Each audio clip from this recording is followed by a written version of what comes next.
Integrity. I always consider that is the very basic, core value of, professional. You start to think about what difference can we make in the world through our company, through our products, through our employees.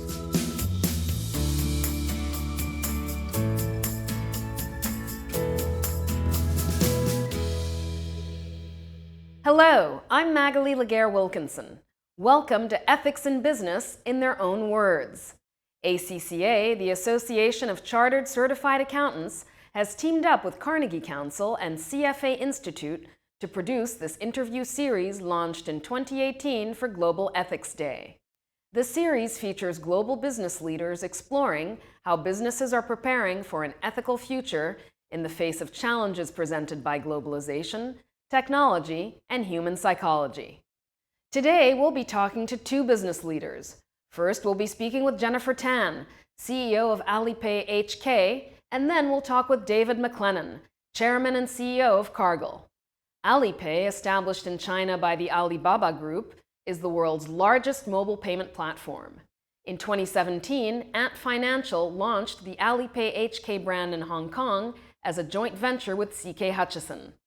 Hong Kong residents can use Alipay HK to make secure mobile payments in stores, supermarkets, taxis, restaurants, food markets, and other retail outlets. Here's our talk with Alipay HK CEO, Jennifer Tan. You became a fellow of ACCA in 1993. Has the ethical focus of your work changed over that time? 1993, that means everybody knows about my age to become a fellow member. Actually, at that time, although we're always talking about ethics, ethical standard, but there's not a very clear definition about what means ethics, because everybody can have their interpretation. And probably you're aware that for ACCA, when we're talking about to introduce ethics as part of the module, is back to 2008, and actually we are ACCA is the first professional body to do that. So when you're talking about 1993, at that time, although everybody talking about that, but what mean to me may be different to another professional accountant. So what it means to you, how do you implement it in your position right now? When we're talking about ethics, we always say, okay, you should not do something which is not good, for a company, or you should not, do something which have a conflict of interest, that kind of things.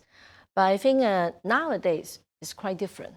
First, professional bodies like ACCA, they already, include, ethics, as a very center of the, their qualification. And there are lots of courses being taken out. And also one most important thing is that now it is not only just talking about, okay, whether, you should do it or not do it. If we find, somebody doing something unethical, we actually also have the responsibility to voice it out, to challenge it. Voicing it out, challenging it. Let's just say that in the past, people have felt intimidated or they wanted to muzzle themselves so they wouldn't challenge their future in a company. How do you protect people who see unethical business practices, and how do you protect them to come forward? So this is very important in the company. As a leader, actually, we need to set the tone. Okay, we need to emphasize on that. So, for example, take Alipay as an example.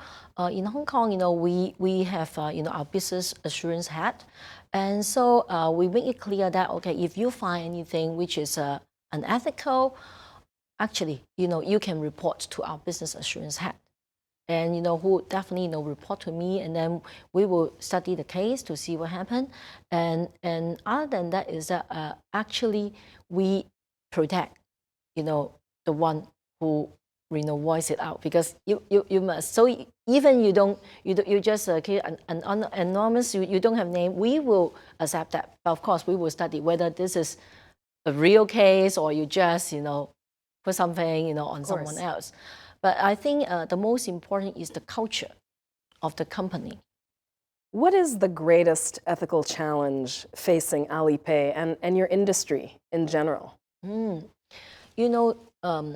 As a e-wallet company, actually we are still pretty new. we only set up about a year, and most of the noises, I would say the noises or the challenge is that people is not quite understand about e-wallet, because they would think about, okay, you gather a lot of my data.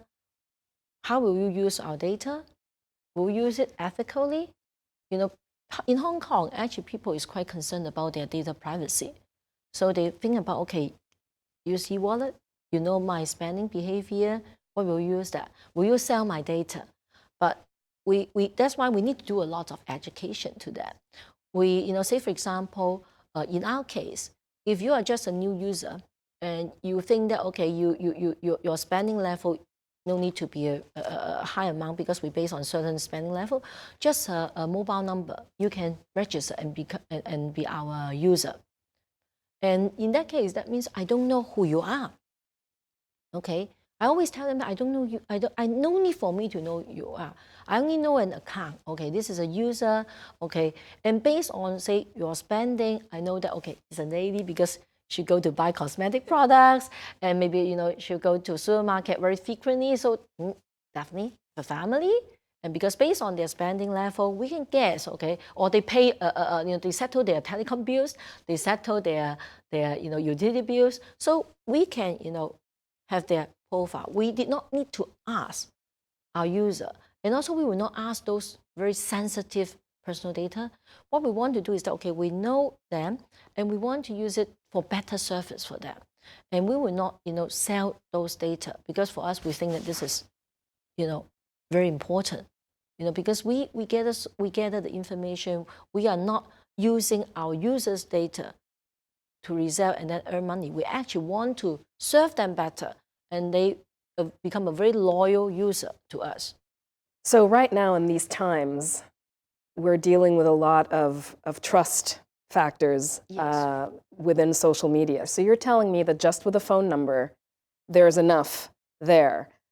How do you still convince that audience to trust you, to trust that the information that they're giving you is just going to stay within the parameters of Alipay and it's not going to go out?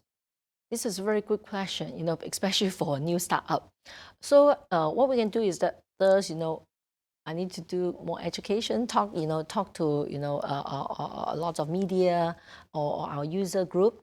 And second thing is that I think it is we actually very seriously look at our system, look at our flow to make sure that our data will not be subject to any risk, because our user trusts us.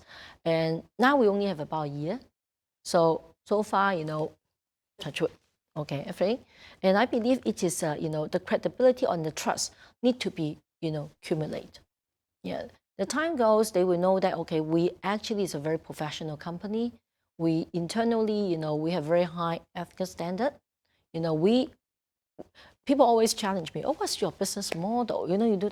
I say first, we will not do, we will not sell the data, because that is not our business. So our business model is that actually, as mentioned, that if we have, we do, I would say target selling, okay.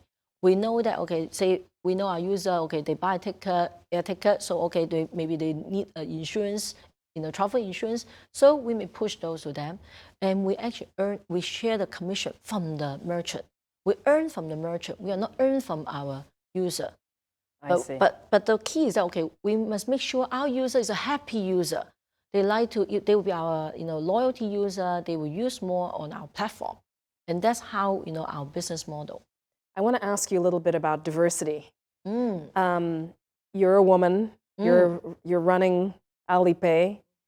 How do you make it equal with men and women? Is that something, I know that qualifications are the key, but how do you make it an equal partnership? Actually, this is a lot of people ask me about that question. Personally, I never think about, because they are men, I'm woman. I never think about that. I'm actually more think that, okay, I'm a qualified accountant, they are also qualified accountants, so there's no difference.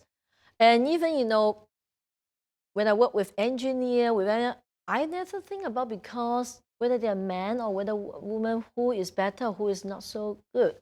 So I never think about, from that. I only think that, okay, it's the job. The job's here. Okay.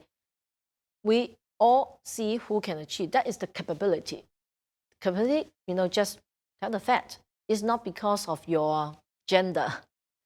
Have you found yourself in a situation where you're in a boardroom or you arrive at a meeting and you're the only woman there? Oh, actually, in the old days, quite common, but I think nowadays a little bit better. Yeah, we see more and more, women in the boardroom. You're clearly passionate also about voluntary work, Ah. and you're a member on various boards. Mm-hmm. Can you talk a little bit about your voluntary work? Actually, I have been, a Hong Kong committee member of ACCA Hong Kong, and I've joined, the CP, what they call the PD subcom, a long time. PD subcom means the professional development. As I mentioned at the very beginning, I'm somebody who believes in this lifelong, learning. So when I come across, I find that ACCA got this professional development committee. I think, oh, that's good because I've been in commercial world, but I still want to make sure myself keep abreast with the updated knowledge. So I think this is good, and because during the committee we will talking about a lot of new ideas, new accounting standards, and on the other hand is that what we work is that, okay, we also consider, okay, what kind of training we can provide to our members. And, this is quite aligned with my, as I said, I believe in lifelong learning. And so, I start, as the subcommittee member for a long time. And because of that, then I also, work for other voluntary work. Say, for example, I was a program advisor for a university in one of the universities in Hong Kong for a master program. And, actually, I like to, get involved in something related to education and also to, just to deal with the students, okay? Because I think quite in my time, as I say, we don't have internet, and so if we want to get some information or knowledge, it's quite challenging. Unless I say, okay, I know some friends, I say, oh, I know somebody who studied ACCA, so I may know something. So now I got the opportunity. I would like to share my experience with those young generation, and especially say like a program advisor. I think it's good because we are actually held a university to think about what kind of subject or topics they should incorporate in the program for those master students. One of your fellow ACCA members, David Wu, talks about the profession's global code of conduct, the IFAC code, that covers 5 areas: integrity, objectivity, professional competence and due care, confidentiality, and professional behavior. For you, Jennifer Tan, which one matters most? Integrity. I always consider that is the very basic, core value of, professional. Because no matter how smart you are or how capable you are, but if you have an integrity problem, then that is the big, big problem. And because when I talk to some young generation, actually I found that, they have different understanding of integrity. They just think that, oh, okay, I just do something which may be, to my own benefit, but doesn't hurt others. So who cares? But I don't think so, because you think that, you didn't hurt others because you don't have the full picture. Maybe your one decision, actually, you have a lot of negative impact on the society. Because nowadays, a lot of young generation, they don't have that, idea. They just think that, oh, okay, I'm not doing something which is, just make my company worse, so what's wrong? But I always say, okay, it's not only, you are not only looking for the best interest of yourself, the best interest of your company, but you should look at the best interest of the community, the society. That's very important.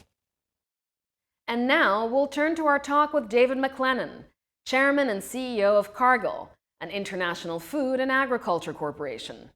Cargill's team of 155,000 employees in 70 countries is working to nourish the world in a safe, responsible, and sustainable way. Cargill connects farmers with markets, customers with ingredients, and people and animals with the food they need. It serves as a partner for food, agricultural, financial, and industrial customers in more than 125 countries. What role does Cargill play in the community?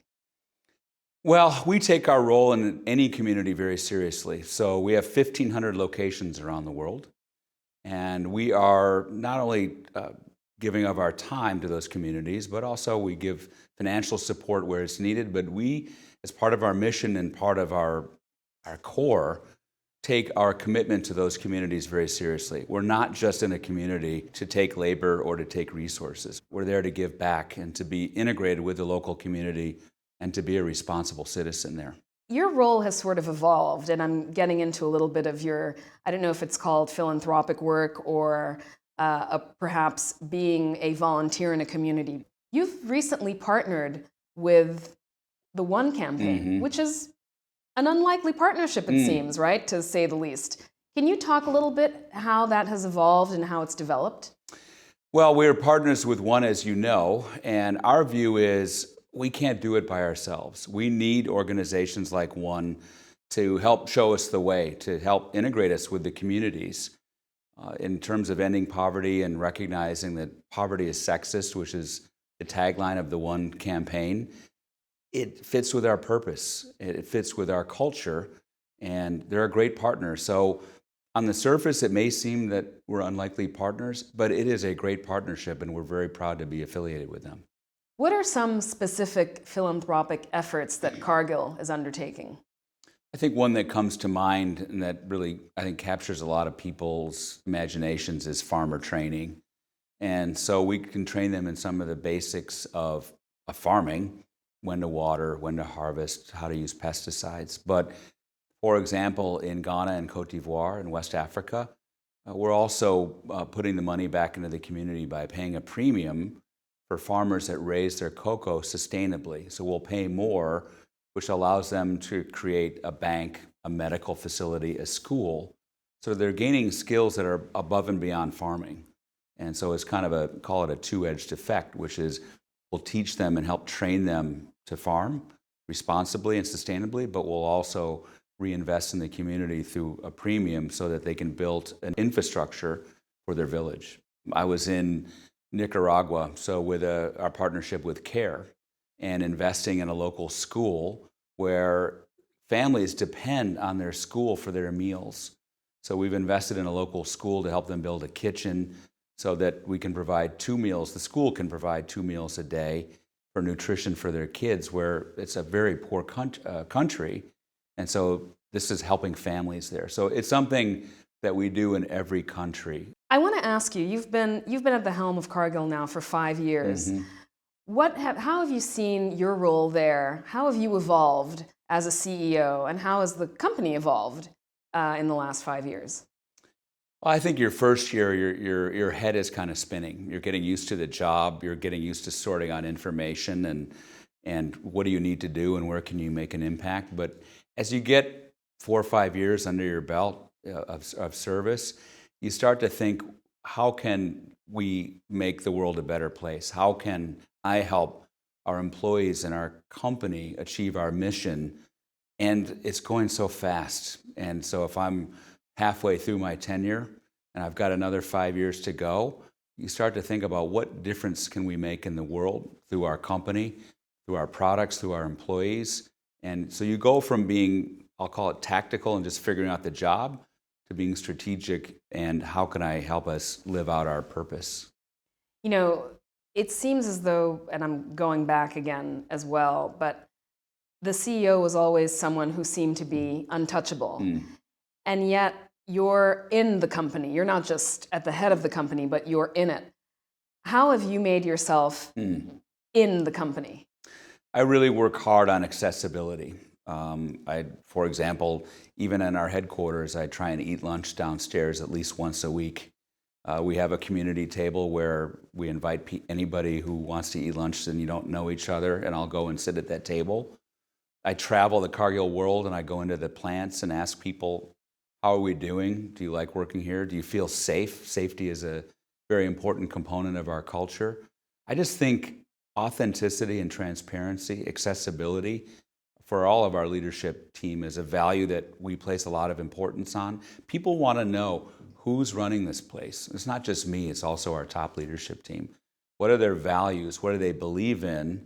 And hopefully touch them in some way that makes them feel valued and makes them feel important. So speaking of being involved in the company and what you do, having lunch and so forth with employees, but I want to ask you, how does Cargill work to create diversity in the industries it serves? There's a lot of different things we're doing, and it's something that is very important to me personally. So our leadership team out of 9 has 3 women on it, and it's the first time in Cargill's history that we've had women on our top leadership team. I have asked our executive team that if you're asked to speak on a panel, it has to be diverse. So if it's all Caucasian men, I won't serve on the panel. It has to have a level of diversity either in the moderator or the other panelists. I've also asked our teams that if you show up with a group of people at a meeting that isn't diverse, bring someone along, female, African American, Hispanic, for development. So I think part of it's a mindset. We also have specific targets about diversity that we want to achieve over time. We'll be better as we get to be more diverse. And in some countries and around the world, they're very diverse populations. But I think it's something that I spend a lot of time thinking about, and our leadership team is really focused on improving. What are some of the challenges do you find that minorities face in the industry? I think it depends on where you're located and access to minority talent. And so certain cities don't have a large pool of minority talent. I would say we have a trading component to our company. In our company, there are not a lot of women in trading, but we are working on getting women developed and coming out of college to develop a career in trading. But you can't just fall back and say, well, there's not enough of a population for us to create diversity. So I think you have to measure it. You have to see what are your statistics. But I also think it's a mindset. And diversity is inclusion. It's being aware of your subconscious bias. It's allowing people to come in and be who they are. And I think it's part culture, but it's also part metrics that merge together to create an inclusive environment. How does Cargill help management, employees, and providers adapt to technological change? Well, it's through training, and I think it's cultural, but it's also skills-based.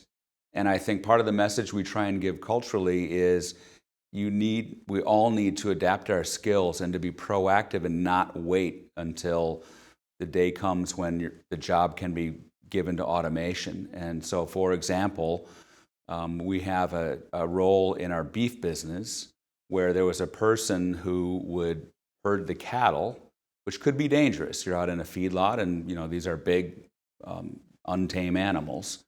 And so we developed a robot, and the robot moves the cattle along. The person that used to have that job now manages the robot. So it means a different set of skills. It means a set of technological skills. And so their job has been rotated upwards, so they now sit above and look down and control the robot, which is a more lasting set of skills over time than someone who just moves the cattle along.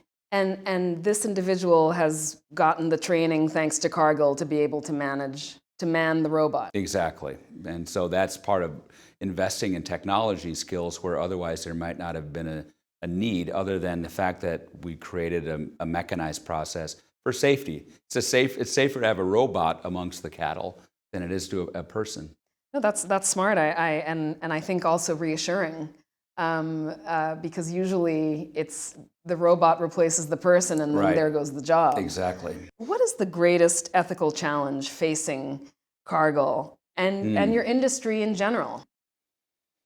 I think keeping people safe every day. We have 155,000 employees and 100,000 contractors in 1,500 locations around the world. And our purpose to nourish the world in a safe, responsible, and sustainable way. I want people to be safe. I want the food that we make to be safe. And I want people to know that they're also safe to be who they are and to bring their whole selves to work, not to be afraid of who they are or their backgrounds. So safety isn't just about physical safety, it's about emotional safety. So it's been one of my primary objectives as CEO, but also of our leadership team, to make Cargill the safest company in the world. And also in our business, in our industries of making food, there's a lot of mechanized activities, there's a lot of danger. And I just think that's a moral imperative for a company like ours, is to keep people safe.